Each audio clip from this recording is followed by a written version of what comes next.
अब खबरें विस्तार से। गोविंदपुर और सीताराम डेरा थाना क्षेत्रों में हत्या, लूट व छिनतई की घटनाओं में लिप्त 3 अपराध कर्मियों को जिला पुलिस ने धर दबोचा है। गत 23 अप्रैल को गोविंदपुर रेलवे स्टेशन के पास राहगीर विक्की सिंह की चाकू मारकर हत्या कर दी गई थी और उसका मोबाइल फोन छीन लिया गया था। इसके अलावा सीताराम डेरा में एक बाइक सवार विकास से भी मोबाइल छिनतई और चाकू से हमला करने की घटना हुई थी। छानबीन के क्रम में पुलिस ने आजाद नगर के रहने वाले आसिफ अंसारी, मोहम्मद इमरान और मोहम्मद शाहिद को गिरफ्तार किया है। पूछताछ के क्रम में तीनों ने अपनी संलिप्तता स्वीकार कर ली है। एसएसपी अनूप टी मैथ्यूज ने मीडिया को जानकारी दी।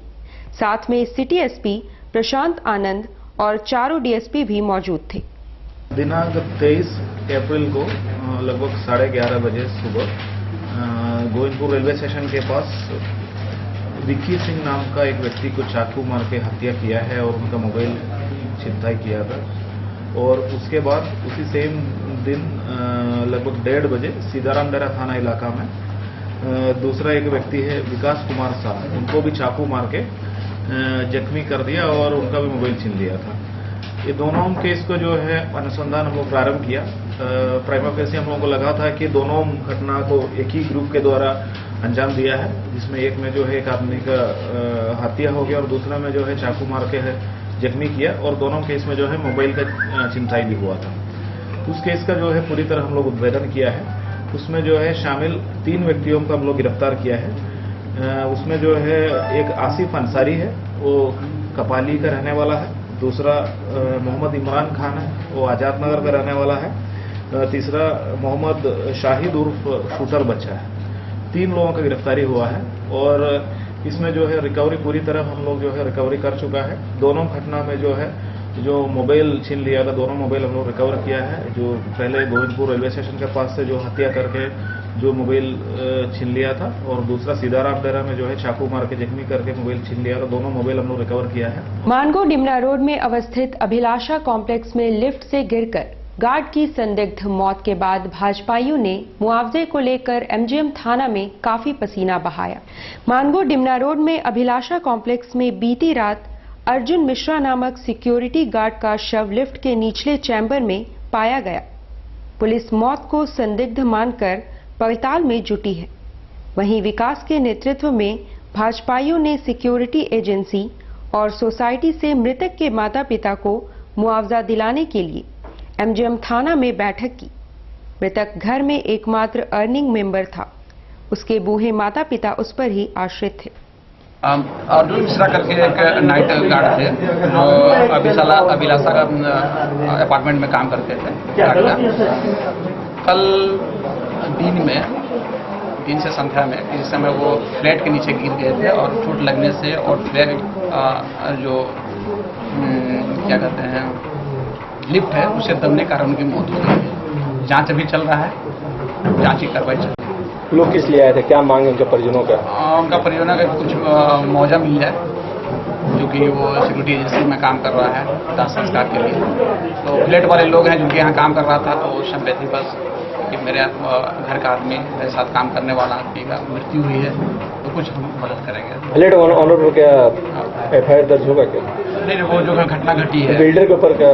नहीं, घटना जो घटी है, जो घटना एक्सीडेंटल केस। लिफ्ट नाके में कैसे गिरा लिफ्ट? वो काम चल रहा था वहाँ पे। तो अभिलाषा कॉम्प्लेक्स में काम करने वाले मिश्रा जी का लिफ्ट में उनका हम लोग को मृत शरीर मिला। जानकारी मिलने पर हम लोग वहाँ गए। मामला संदिग्ध लग रहा था, समझ में नहीं आ रहा था कि लिफ्ट का दरवाजा खुला तो फिर लिफ्ट चला कैसे और नीचे कैसे गिर गया। मामला संदिग्ध लग रहा। हम लोगों ने इस मामले की जानकारी एसएसपी महोदय को दिया है। मामले की जांच हो रही है। अब हमारा मानना है कि वो रोज कमाने खाने वाला व्यक्ति था। मात्र 5,000 की मासिक तनख्वाह में वो 12 घंटे काम करता था। परिवार तो चला गया, उसे तो हम लोग ला नहीं पाएंगे, इसलिए हम लोग थाना में आए हुए हैं कि सोसाइटी के माध्यम से, सिक्योरिटी एजेंसी के माध्यम से अधिक से अधिक मुआवजा उस पीड़ित परिवार को दिया जाए। मुस्लिम एकता मंच द्वारा रविवार को मानगो गांधी मैदान में मुस्लिम समुदाय के लोगों का जुटान हुआ। सम्मेलन में सभी मस्जिदों के पेशे इमामों ने भी भाग लिया। मानगो गांधी मैदान में रविवार को पूर्व घोषित कार्यक्रम के तहत मुस्लिम समुदाय का जुटान हुआ। मुस्लिम एकता मंच द्वारा आयोजित उक्त सम्मेलन में वक्ताओं ने देशभक्ति का नारा दिया और सांप्रदायिक सौहार्द बिगाड़ने वालों को लानत भेजते हुए उनके खिलाफ सख्त कार्रवाई की मांग की। सम्मेलन में अमन, चैन, सुकून और भाईचारे का नारा दिया गया। सम्मेलन में बाबर खान, शेख बदरुद्दीन, मोहम्मद वसीम, सलावन अंसारी, SRA रिजवी छब्बन के अलावा सभी मस्जिदों के पेशे इमामों ने शिरकत की।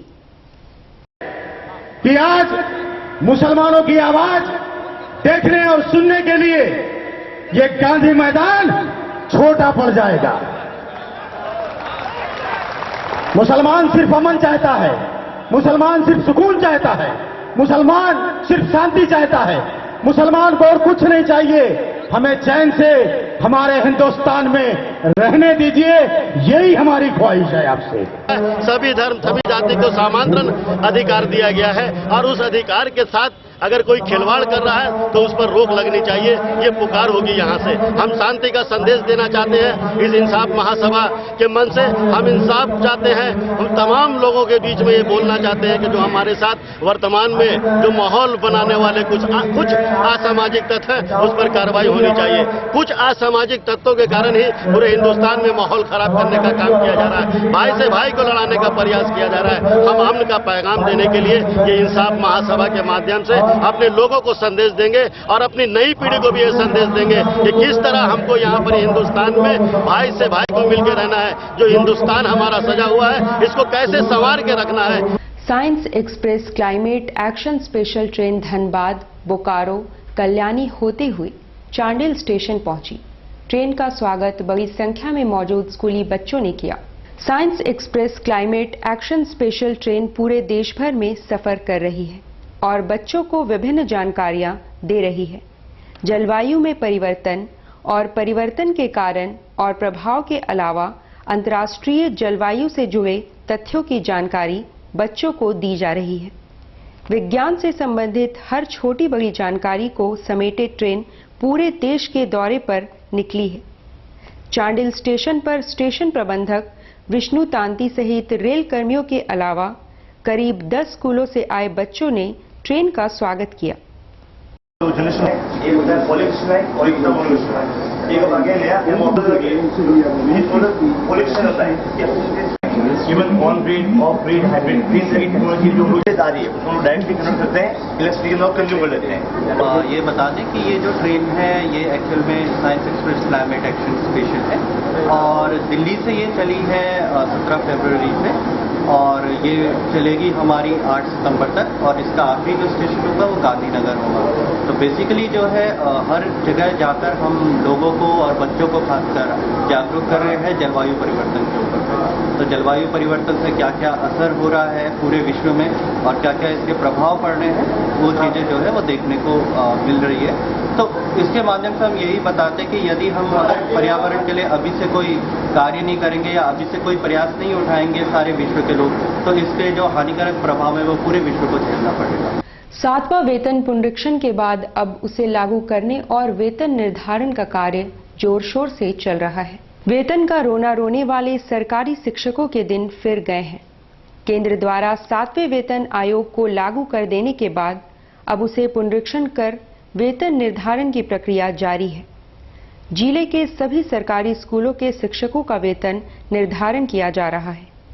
स्थानीय शिक्षा अधीक्षक कार्यालय में रविवार को पोटका क्षेत्र के शिक्षकों की सूची निकाली गई और उनके वेतनमान का निर्धारण किया गया।